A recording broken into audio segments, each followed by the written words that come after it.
짠.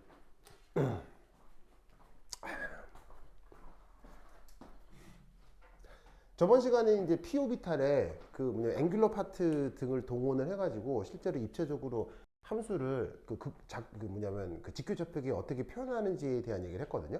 여기서 p 오비탈 관련해서 또 진짜 시험에 많이 나오는 거 딱 한 가지가 더 있어요. 요거 알아두셔야 돼요. 요거 시험에 은근히 많이 나와요. 이거 그리라고 진짜 많이 나와요. 자, 그럼 이제 뭐냐? 그럼 이제 뭐 이 주제에 대해서 직접 얘기하기 전에 여기에 뭘 한번 그려볼 거냐면 3pz 오비탈에 대한 얘기를 한번 해볼게요. 자, 앞에 붙은 3은 뭐겠어요? 이 오비탈의 주양자수일 거고요. 그래서 보통 언급하는 건 2p 오비탈이 많죠. 왜냐면 그 수능 화학 원 수준에서는 사실은 3p까지 갈 것도 없어요. 2s 2p면 그 수능에 나오는 모든 문제를 다 해결할 수 있기 때문에 수능 교과 과정에서는 이게 필요 없습니다만, 이게 그 조금 더 고급 과정에서는 그래서 주양자 수가 달라질 때 p 오비탈이 또 어떻게 변형되는지도 꼭 알고 있어야 해요. 그래서 그걸 지금 그린 건데, 우선 이 녀석을 입체적으로 100% 완벽하게 그리는 게 이게 이제 좀 쉽지가 않거든요. 얘는 입체 구조인데 2차원 평면 위에서 그리는 게 좀 힘들기 때문에 편의상 이 3pz 오비탈의 단면 구조를 그려볼 거예요. 뭘 그린다고요? 단면 구조. 그래서 단면 구조를 그리려고 해서 지금 뭐냐면 노란색으로 그린 게 XY 지평선입니다. 그래서 왜 평면이 있으면 평면을 이렇게 들어가지고 눈앞에 두면 선만 보이죠? 그래서 이게 그 XY 평면의 지평선이다라고 생각해 보자고요. 그러면 지평선에 수직한 건 무슨 축이겠어요? Z축이겠죠? 그러면 여기서 3pz 오비탈이 어떻게 나타나느냐? 이렇게 나타납니다. 보르보르보르바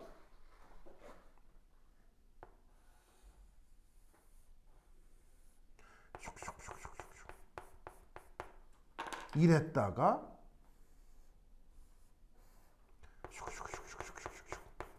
이랬다가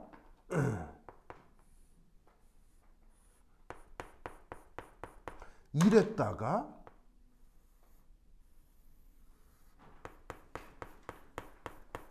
이렇게 됩니다. 이런 경우가 나타납니다. 요거 꼭 기억하세요.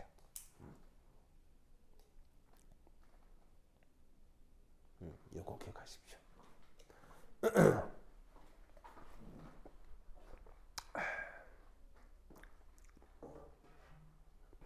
자, 여러 번 얘기했지만 빨간색은 뭐고 파란색은 뭐예요? 빨간색은 뭐고 파란색은 뭐예요? 빨간색은 내가 계속 플러스 함수값을 의미하고, 얘는 마이너스 함수값을 의미하는 거겠죠. 그래서 얘도 이 3pz 오비탈이라고 하는 것에 레디얼 파트, 앵귤러 파트 다 고려해가지고 한꺼번에 이렇게 그린 건데, 그러면 빨간색 함수값인 플러스 함수값에서 파란색이니까 마이너스 함수값으로 변했다가 마이너스가 다시 플러스로 변하고 플러스가 다시 마이너스가 되는 거죠. 그런데 여러분, 파동함수는 수학적으로 항상 어떤 함수로 정한다고 했어요? 수학적으로 항상 어떤 함수?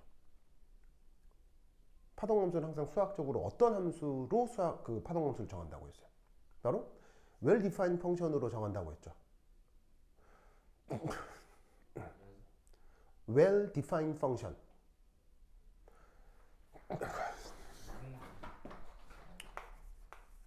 well-defined function. 이게 그냥 쓰는 말이 아니고 수학 전문 용어죠. 이거 어떻게 번역해요? 수학 시간에. 잘 정의된 함수 라는 개념이 있어요, 수학에. well-defined function이 뭐예요? 수학에서 어떻게 정의해요? 바로 무한번 미분 가능한 함수, 그걸 well-defined function이라고 하죠. 여러분, 무한번 미분 가능하려면 당연히 연속함수여야 돼요, 불연속함수여야 돼요? 당연히 연속함수여야 되고요. 그 다음에 갑자기 그래프가 뿅 튀어나온다거나 뭐 이런 식의 뾰족한 점이 있다거나 그런 거 생기면 돼요, 안 돼요? 무한번 미분 가능하려면. 그런 것도 안 되죠, 그렇죠? 그래프 자체가 완벽하게 연속이면서 전체적으로다가 구불구불구불구불 무슨 말인지 알겠어요? 그런 식으로 변하는 함수를 well-defined function이라고 한다고요. 그럼 웰디파인 펑션의 대표적인 예 바로 다항함수. 다항함수가 대표적인 잘 정의된 함수죠.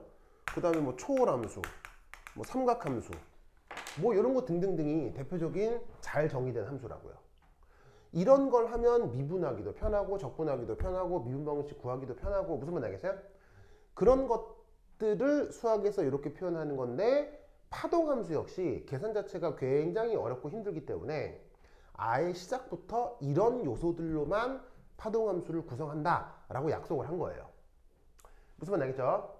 그러니까 이 파동함수 역시 잘 정의된 함수라면 무조건 함수적 특징에서 뭘 따져? 함수적 특징에 따라 뭐를 따라야 되겠어요? 중간값 정리를 따라야 되겠죠. 웰디파인 펑션은 무조건 중간값 정리를 따르잖아요. 그러면 이건 무슨 말이냐면 그러면 플러스 함수값이었어. 마이너스 함수값으로 바뀌었네? 그럼 당연히 중간에 어떤 함수값이 나타나야 되겠어? 0. 알겠어요? 그럼 마이너스다가 플러스지. 그럼 중간에 무슨 함수값 반드시 뭐가 나타나야 돼? 또 0. 그럼 플러스다가 마이너스로 변하는 반드시 또 뭘 따라야 돼? 0. 파동함수에서 함수값을 0으로 만드는 조건이 뭐였지? 파동함수에서 함수값을 0으로 만드는 조건이 뭐였지? 파동함수에서 함수값을 0으로 만들어내는 조건을 뭐라고 했냐고. 다 아는 말이에요. 내가 얘기해주면 다 아는 말이야. 물리 시간에도 이 말 쓰거든. 마디요, 마디. 그러니까 여기에 있는 이 지평선이 또한 마디라고요. 노드 뜻이 뭐니까요? 함수값이 0이 되는 조건이니까요.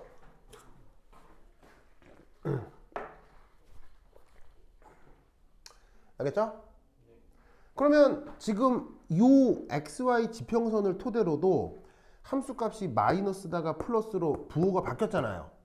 그러니까 요 xy 지평선이 노드의 한 종류인 것처럼 여기 보시면 요 보조선 있죠. 요거 보이세요? 요거 요 보조선을 기준으로도 함수값이 플러스다가 마이너스다가 플러스, 플러스다가 마이너스 함수값이 바뀌고 있죠.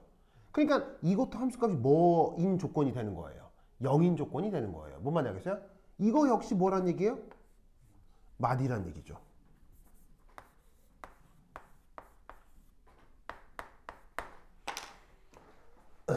아시겠죠? 이해하십니까? 그런데 이 그림은 실제 입체 구조를 고스란히 그리기가 불편해서 단면도를 그린 거라고 했죠. 그러면 실제 3pz 오비탈은 이 모습을 어떻게 하면 되느냐? 얘를 Z축을 기준으로 이압하고 회전시키면 되는 거예요. 그럼 얘를 딱 손으로 잡고 A 뺑 돌리면 되는 거지. 뺑 돌리면 이 단면 구조가 이렇게 3차원적으로 이렇게 공간을 훑고 지나가는 어떤 그 영역에 대한 이미지가 있을 거 아니야? 그게 3pz 오비탈이죠. 그럼 이렇게 뺑 돌리면 이 부분도 얘도 3차원을 싹 훑고 들어가는 입체가 있을 거 아니야. 그 마치 왜 도자기 만들 때 이게 막 물레 돌리면 손으로 이렇게 하면 이렇게 돌돌돌 하면서 이렇게 만들어지잖아. 그런 것처럼. 저기 준표 형 이게 무슨 말인지 알겠죠? 그렇죠. 영빈씨 오케이 알겠죠? 그러면 그 모습이 떠오르지? 그게 3pz 오비탈이야.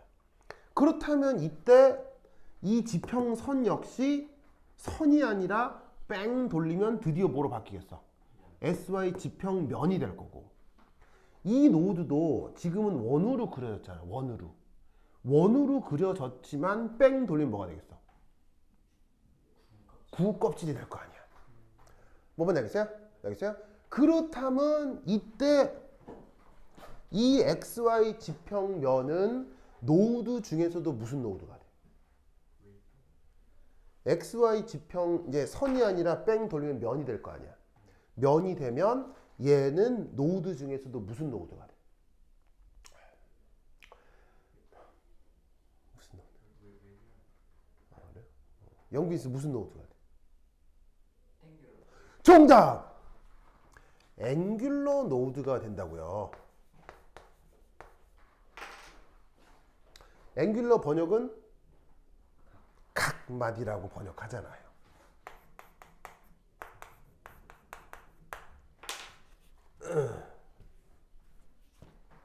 그래서 내가 정말 너무너무 많이 얘기했던 거, 각마디는 생긴 게 무슨 모양이라고 했어요? 각마디는 생긴 게 무슨 모양이라고 했어요? 무조건 각마디는 계곡면이라고 했죠? 계곡면. 여러분, XY 평면은 열린 면이에요, 닫힌 면이에요? XY 평면은 열린 면이에요, 닫힌 면이에요? 아니, 평면에 경계가 어디 있어요? 쫙 이렇게 있는 거지. 그러니까 면 형태의 노드가 나타나니 얘는 앵귤러 노드가 된다고요. 준표스 오케이? 그러면 얘는 지금 원으로 그려졌지만 이렇게 뺑 돌리고 나면 뭐가 만들어진다고 했어요? 구 껍질 형태가 된다고 했죠? 그걸 무슨 노드라고 했어요? 구 껍질. 무슨 노드라고 했어요? 그걸 레디얼 노드라고 한다고요.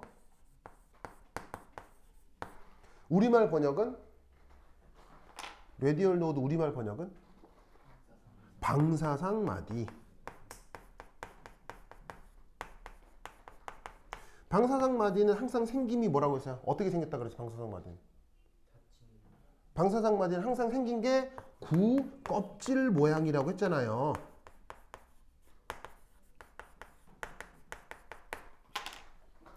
무슨 말 알겠죠? 요거이 3pz 오비탈의 구조라 이런 말입니다.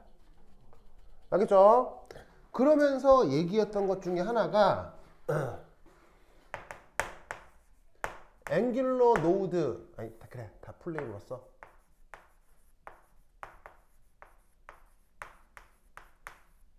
앵귤러 노드 몇 개? 앵귤러 노드는 무조건 개수가 몇 개? L개. L개. 앵귤러 노드는 모든 오비탈에 대해서 L개. 알겠죠? 좋아. 가이 어디서 가이? 가이인데 전화 한번 해봐.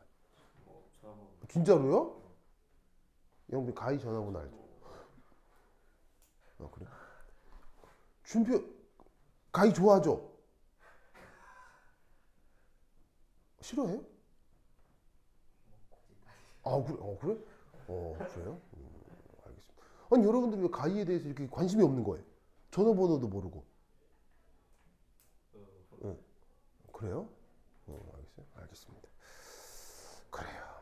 자, 아이고 가이가 왜 연락이 없지? 수민이는 오늘 뭐 때문에 연락이 왔는데. 그래, 알았어. 내가 이따 물어봐야겠다. 그래. 자, anyway. 그래서 앵귤러 노드는 항상 몇 개라고 그래서 L개라고 했죠, L개. 그러면 이 L개니까 그래서 지금은 L이 뭐예요? 지금 L이 뭐예요? 1. 그래서 한 개라고요. 그래서 지금 3pz 오비탈에서 앵귤러 노드가 뭐라고 그랬어요? 이 XY 평면이 앵귤러 노드라고 했잖아요. XY 평면 한 개의 앵귤러 노드. 알겠죠? 그 다음 두 번째 이 레디얼 노드는 개수가 몇 개라 그랬어요? 오, 바로 n 빼기 l 빼기 1개라고 했죠? 외워야 돼요. 외워야 합니다.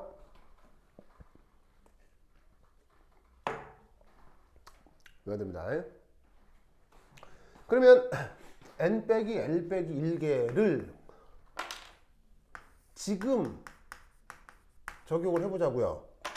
그러면 3pz에서 영빈 n 얼마예요?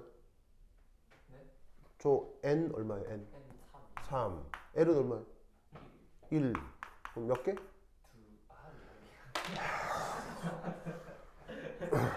네, 한 개. 그렇죠, 한 개. 한 개. 그래요. 그래서 지금 눈에 보이는 이 굽껍질 한 개. 알겠죠? 한 개. 그래서 요게 바로 뭐가 된다? 이 녀석의 레디얼 노드가 되는 거죠. 용민 알겠죠? 그렇죠? 그래. 그리고 저기 섬세하게 핸드크림 바르는 저기 준표 오빠도 알겠죠? 준표 오빠 그 핸드크림인 거예요? 종종 바르는 거예요?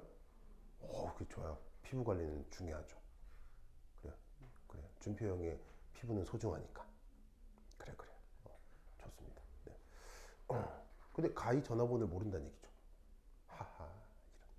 알겠습니다. 자, 그래서 요거 한 개 꼭 알아야 돼요. 알겠죠? 알겠죠? 그리고 이런 표현들은 진짜 시험에 많이 나오니까 요거 꼭꼭꼭꼭 암기해야 됩니다. 됐다. 자, 그 다음 아이 죽겠다.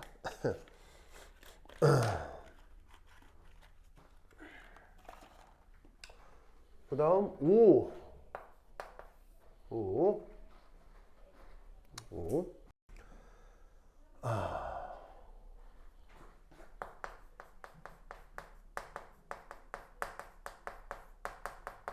짜잔. 면 대칭성.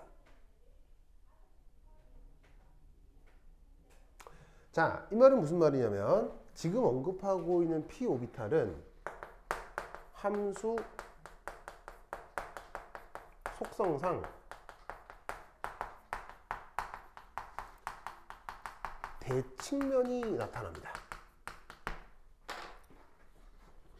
함수 속성상 대칭면이 나타납니다.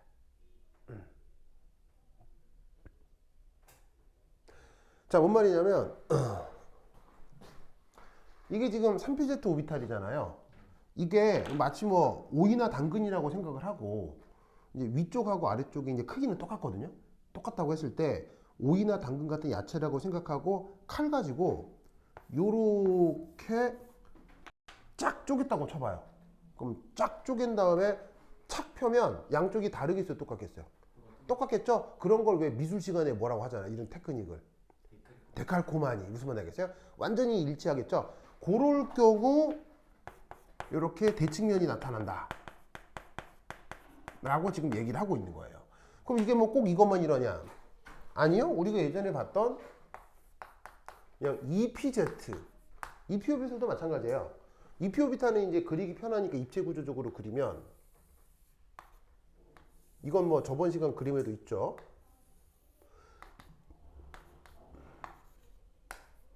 이렇게 됐을 때 짜잔 Z축으로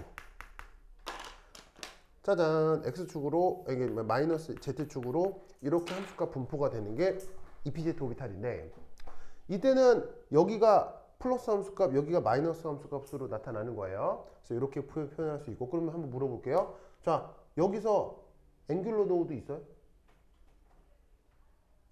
여기 앵귤러 노드 뭐예요? 앵귤러 노드 영빈 씨 앵귤러 노드 있어요? 어디 있어요? 뭐예요? 오, 그렇죠. 요거. 요게 XY 평면이고 요게 지금 앵귤러 노드라고요. 그래서 이 XY 평면을 이렇게 이제 비스듬하게 3차원적으로 그렸다가 이렇게 들어가지고 지평선으로 그렸던 게 이거고요. 알겠죠? 그래서 EPZ 오비탈에서는 앵귤러 노드를 입체적으로 이렇게 표현할 수 있고요. 자, 그 다음 준표스 여기는 레디얼 노드 몇 개 있어요? 레디얼 노드가 없다는 거 알겠어요? 없다는 거 알겠어요? 왜냐면 EPZ니까 여기에 2 넣으면 2 빼기 1 빼기 1 하면은 영빈아 뭐야 계산하면? 0 알겠죠? 0 그러니까 여기서는 뭐가 나타나지 않는다. 레디얼 노드가 나타나지 않으니까 노드가 한 번만 있으니까 함수값의 부호 변화가 한 번만 나타나는 거지. 플러스다가 노드 지나서 마이너스 알겠죠? 그래서 이렇게 그린 건데 저기 아까 그렸던 3pz건 지금의 2pz건 얘도 이야 하고 칼로 풍 자르면 짝 데칼코마니가 된단 말이에요. 무슨 뜻인지 아시겠죠? 그래서 그 얘기를 지금 여기서 쓴 거야. 그래서 p 오비탈은 이런 식으로 면 대칭성을 갖습니다. 그래서 이런 성격을 독일어로 뭐라고 한다? 아, 데칼코마니. 데칼코마니는 미술 용어니까 불어일 거예요 아마. 데칼코마니 불어일 것 같은데 뭐라 근데 명확하진 않은데 나중에 동생한테 한번 물어볼게요. 데칼코마니까 동생이 불어 전공이거든요. 불어 전공이에요. 나중에 동생 만나면 물어볼게요. 근데 불어 전공인 동생이 불어는 잘 못해요. 그래서 왜 그러냐 그랬더니 불어를 해서는 살아갈 수가 없대요. 그래서 동생은 일어를 굉장히 잘해요. 일어가 네이티브 수준이에요. 어느 정도로 네이티브냐? 일어로 사투리 구사가 가능해요. 네, 그래서 동생은 그 우연찮게 일본어를 공부하게 돼서 일본으로 뭐 공부도 하러 왔다 갔다 했거든요. 그래서 일어를 굉장히 잘해. 그래서 갑자기 불어하니까 동생까지 생각이 나네. 근데 동생이 일어를 그렇게 네이티브처럼 할 수 있는 문화적 배경이 있어요. 왜일까요? 일본에서 태어난 거 아니에요? 아니 토종 아니 내 형제인데 토종 한국인입니다. 토종 한국인인데 일어를 네이티브처럼 구사할 수 있습니다. 동생이 일어하면요 일본 사람도 구분 잘 못해요.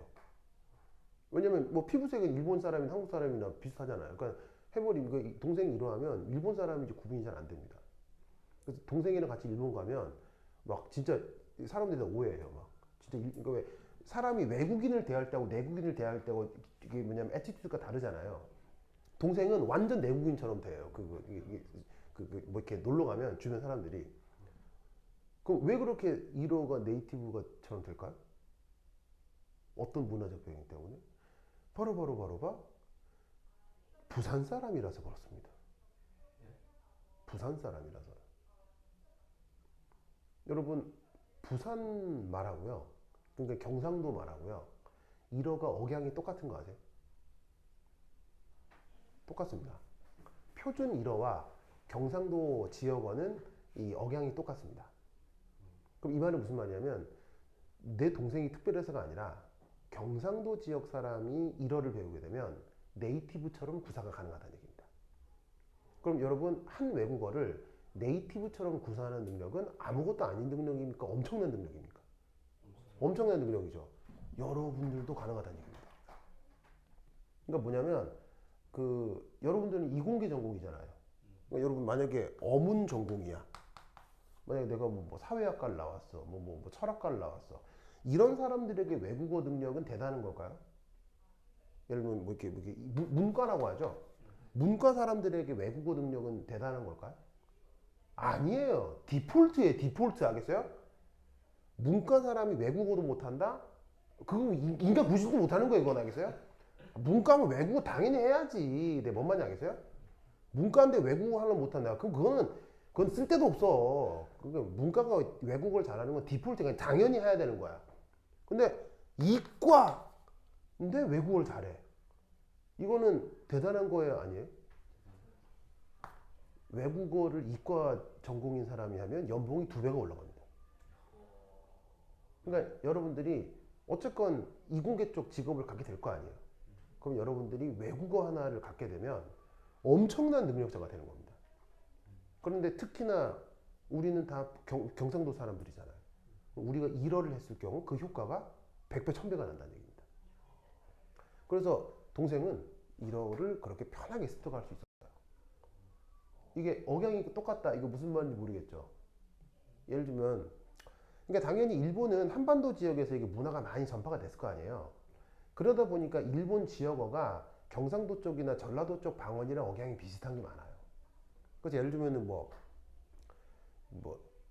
what is this? what is this를 일본말로 난데고래거든요. 난데고래? 이게 뭐야? 이런 뜻이에요. 그럼 이제 일본어 억양으로는 무슨 난데고래. 그럼 이게 일본어 억양이에요. 난데고래. 근데 이거를 경상도 지역으로 하면 이 먹고 똑같죠? 똑같죠? 이 먹고 난데고래. 똑같잖아요. 즉 뭐냐면 부산말 하듯이 경상도말 하듯이 일본어 하면 억양이 똑같아요. 일본 사람이 구분이 안 되는 거예요. 근데 what is this를 서울말로 하잖아요. 서울말로 서울말 봐봐. 이게 뭐야? 잖아요. 이로 해볼까요? 난데고래? 하면은 일본 사람들 뒤집어집니다. 뒤집어. 무슨 웃겨가지고 일본 사람들. 그래갖고 제일 웃긴 상황이 뭐냐면 우리나라 아이돌 있죠. 아이돌들이 1호 훈련 받고 뭐 일본 토크쇼에 나가잖아요. 그때 다 어떻게 아이돌인가 서울말로 교육을 받잖아요. 그럼 걔들이 서울말 억양으로 1호를 쓰잖아요. 그럼 그걸로 일본 토크쇼 같은 데 가서 서울말 하듯이 1호를 하면 그게 일본 내에서 짤로 막 엄청나게 돌아요. 웃겨가지고. 그러니까 서울 사람들은 일본어를 완벽하게 구사하기가 어려운 거예요. 근데 경상도 지역 사람들은 일본어를 거의 완벽하게 구사할 수 있어요. 그래서 여기서 드리는 팁, 여러분들이 나중에 대학생이 돼서 여러분들의 연봉을 올리고 싶죠? 일어. 이러 알겠어요? 영어 딱 갖추면 여러분 연봉이 2배, 3배가 딱 바로 올라갑니다. 그리고 일할 수 있는 장소가 굉장히 넓어져요. 굉장히 넓어져요. 여러 군데서 일할 수 있어요. 꼭 우리나라가 아니라 다른 데서도 편하게 일할 수 있어요. 그래서 이게 이과는 외국어가 진짜 중요합니다. 알겠죠? 갑자기 여러 가지 뭐 이게 알겠죠? 하여튼 그렇다. 그래서 갑자기 외국어 얘기하니까 여러 가지 얘기 되는군요. 그렇지. 난데 그래. 난데 그래? 이상하잖아. 난데 그래. 하여튼 그렇다. 그래. 자, 그래서 이런 식의 이제 양자역학이 사실 초창기 업적이 독일 사람들이 많이 초창기 업적을 만들었다고 했죠. 그래서 우리가 계속 얘기하고 있는 슈레딩거 어느 나라 사람이? 독일 사람이에요. 그다음에 보온해석의 보온 어디 사람이에요? 스위스 사람이에요. 근데 독일이나 스위스나 다 그 사람들이거든요. 독일, 오스트리아, 스위스가 다 그 사람들이라고. 그러니까 같은 민족이라서 다 독일계란 말이야. 그래서 이 초창기 양자역학적 업적이 독일 사람들이 많이 쌓아놔서 용어 중에 독일어가 많아요. 그래서 이런 식의 면대칭 속성을 독일어로 뭐라고 부르냐면 운게라데라고 합니다. 알겠죠? 읽어볼까요? 운게라데. 시작. 운게라데. 알겠죠? 독일어긴 하지만 양자역학에서 그냥 공식적으로 사용되는 전문 용어입니다. 알겠죠? 이런 식의 면대칭 속성을 운게라데라고 한다. 이 말 알아두세요. 수업 시간에 선생님이 이 말을 쓸 수 있어요. 알겠죠? 그런데 이 말이 어디서 왔느냐? 게라데라는 표현이 앞에서 있었어요. 게라데의 반대말이에요. 여기 운이라는 접속사가 반대말을 만드는 접속사거든요. 독일어에 이게 뭐 접두사거든요. 그래서 게라데의 다른 표현 운게라데인 거예요. 알겠죠? 그러면 준영스? 네? 게라데는 내가 언제 얘기했어? 게라데. 잠시만요. 게라데는 말 썼었지 내가. 네. 저기 가슴팍에 지금 준영스가 하버드 써 있잖아요. 네. 하버드 졸업하면 졸업장 줄 거 아니에요. 네. 졸업장에 글씨 뭐로 써 있게요? 독일? 독일. 하버드 졸업하면 졸업장 줄 거 아니에요. 서울대 졸업해도 졸업장 줄 거 아니에요. 서울대 졸업장에는 그 글씨가 어떤 언어로 적혀 있을까요? 한국어로 적혀 있을 거 아니에요? 한글로 적혀 있을 거 아니에요? 그럼 하버드 졸업하면 그 졸업장에 무슨 글씨로 쫙 처음부터까지 싹 적혀 있겠냐고요? 영어. 라틴어예요. 라틴어예요. 그래서 하버드, 스탠퍼드, MIT 같은 이런 상위권 대학 졸업할 때 그 졸업생 기념 식사 발표하잖아요. 이 졸업생 졸업하면은 교수도 한마디 하고 뭐 외부 인사도 한마디 하잖아요. 그때 이제 뭐냐면 졸업생이 나와서 한마디 하잖아요. 그때 어떤 언어로 한다? 라틴어로 합니다. 하버드 같은 경우는. 무슨 말인지 알겠어요? 그럼 이 말은 무슨 말이냐면 하버드를 졸업할 정도면 전공에 무관하게 무슨 언어를 한다? 라틴어를 한다는 얘기예요. 물론 뭐 아주 능통하진 않더라도 떠듬떠듬. 근데 기가 막힌 사실은 요즘 전 세계에 라틴어 쓰는 나라 있어요, 없어요? 라틴어는 죽은 언어잖아요. 그런데 라틴어 어디서 써요? 라틴어. 학술 용어가 다 라틴어죠. 여러분 생물 시간에 뭐 세포소 기간, 뭐 바이러스 이름, 막 긴 이름들 있잖아요. 그거 다 어근다 어디서 오는 거예요? 다 라틴어에서 오는 거예요. 의학 용어 있잖아요. 그 굉장히 길거든요. 그 다 어디서 오는 거예요? 라틴어에서 오는 거예요. 그래서 사실은 의대 공부가 어려운 이유 중에 하나가 뭐예요? 라틴어 때문이에요. 그래서 어떻게 되냐면 진짜 뜻있는 학생들 있죠. 뜻있는 학생들은 의대 같은 데 합격하고 들어가기 전에 서너 달 남잖아요. 12월부터 3월까지 비잖아요. 그때 진짜 아는 학생들은 뭐 배우게요? 라틴어 배웁니다. 라틴어가 능통하면 의학 공부나 생물 공부가 쉬워져요. 왜냐면 의학하고 생물 용어가 다 라틴어니까요. 그래서 학술 용어를 공부하는 데 있어서 이런 기본 언어를 공부하는 게 되게 중요해요. 그러면 라틴어 강좌를 우리 대한민국에서도 라틴어 강좌가 있느냐? 당연히 있겠죠. 당연히 있습니다. 대신 어떤 대학에서만? 아주 큰 대학에서만. 이게 뭐 조그만 대학에서는 라틴어 강좌가 없습니다. 아마 부산에서는 부산대쯤 있을 거예요.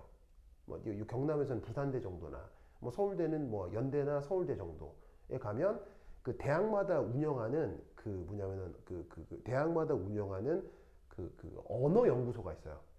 거기에 이제 어문학만 전문적으로 연구하는 그 곳이 있는데 거기서 일반인을 대상으로도 강좌를 열어요.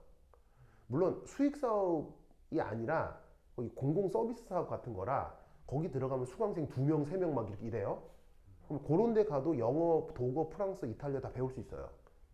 다만 거기서 말씀하시는 강사님들은 인터넷에 나오는 유명 강사처럼 재미있겠어요? 재미 1도 없겠어요. 재미 1도 없습니다. 완전 학술적으로 영어, 뭐 프랑스어, 뭐 독일어 다 배울 수 있습니다. 그러니까 수강생이 2명, 3명 이런 거죠. 하지만 진짜 언어를 거기서 배울 수 있습니다. 그래서 그런 데 찾아보면 라틴어 강좌도 있거든요. 그래서 만약에 그 생물 전공이 되었거나 아니면은 그거 의대를 가게 되면 그 라틴어를 배우는 게 사실은 수순이에요. 이런 얘기 안 들어봤죠? 안 들어봤죠? 그럼 라틴어를 딱 배우고 의대 들어가잖아요? 거기 공부가 굉장히 쉬워져요. 굉장히 쉬워져요. 무슨 말인지 알겠어요? 그러니까는 이런 사실도 알아두라고요. 그래서 내 동기 중에 정모라는 친구가 있거든요. 얘기해줬나? 부산가고 2기. 걔가 이제 부산가고 내 동기인데 걔가 부산가고 있는 3년 내내 1등을 놓치질 않았어요. 계속 1등. 3년 내내. 그래서 걔는 IMO 국가대표였어요. 그래가지고는 대회에 나가서 금상도 타고 그 다음에 수능 수석했어요. 그 해. 그리고 서울대 입시도 수석했어요. 그러니까 서울대에 간 애거든요. 근데 걔가 중학교 때부터 부산 시내에서 난리 나는 애였어요. 중학생 때부터 5개국어를 했거든. 5개국어. 왜 5개국어를 했느냐? 한국어 빼고 영어 이러는 아주 자유롭게 능수능란했고요. 그다음에 독일어, 프랑스어를 했어요. 그리고 마지막 언어가 라틴어까지 했어요. 왜 라틴어까지 했느냐? 걔 아버지가 의사야. 그러니까 그 집 애를 어렸을 때부터 라틴어를 시킨 거예요. 이해하겠어요? 그러니까 뭐냐면 여러분 보통 조기 교육하면 영어 시키는 게 영어 해가지고 필리핀으로 유학 보내고 이게 다잖아요. 근데 진짜 아는 사람은 얘를 진짜 대단하게 키우고 싶다라고 하면 그렇게 라틴어를 가리키는 부모님이 있다고요. 그것도 90년대 중반에. 내가 고등학교를 92년도에 갔으니까 이미 80년대에 그렇게 생각하는 엄마 아빠들도 있다고요. 그래서 걔는 그 80년대부터 그렇게 조기 교육을 통해서 그냥 토종 한국인인데 외국어가 그렇게 됐었어요. 그러니까 이 외국어의 중요성 알겠죠? 네, 그래서 하여튼 라틴어라는 언어도 중요하다. 어쨌건 게라데 준영수 내가 어디서 얘기했었죠? 원점. 그렇지. 자 위에 지운다. 그래서 짜잔. 자 요거 S오비탈이었죠. S오비탈에서는 어떤 얘기를 했었냐면 원점으로부터 이렇게 동일 거리에만 떨어져 있으면 여기서의 함수값하고 여기서의 함수값이 같다 그래서 다르다 그랬어요. S오비탈은 원점으로부터 동일 거리에 떨어져 있으면 U 함수값하고 여 함수값이 무조건 같다고 했죠. 그래서 S오비탈은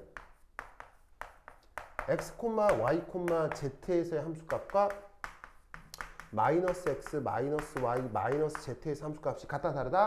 똑같다고 했어요. 이런 기하학적 성격을 우리말로 번역하면 원점 대칭형 이걸 독일어로 게라데라고 했었다고요. 그래서 S오비탈 할 때 이 얘기 했었거든요. 그 게라데의 다른 표현 운게라데 알겠죠? 그럼 예를 들어서 P오비탈은 원점 대칭형인가요? P오비탈은 원점 대칭형이 아니죠. 왜냐하면 여기서 x, y, z에서의 함수값이 이거라면 원점 대칭한 마이너스 x, 마이너스 y, 마이너스 z 함수값이 이거잖아요. 그럼 요 둘은 함수값이 같아요? 함수값이 달라요? 다르네? 결정적으로 뭐가 달라요? 부호가 다르잖아요. 그러니까 여기 함수값하고 여기 함수값이 다르기 때문에 이건 원점 대칭형이 아닌 거예요. 그럴 경우 누구의 존재? 대측면에 존재가 있다면 그걸 운계라대라고 한다고. 알겠죠? 그래서 p 오비탈은 운계라대라고 기하학적으로 얘기할 수 있어요. 알겠죠? 예? 그래서 p 오비탈에 대해서 이런 사실들 기억해 두시기 바랍니다. 오케이, 됐다. 자, 쓰시오.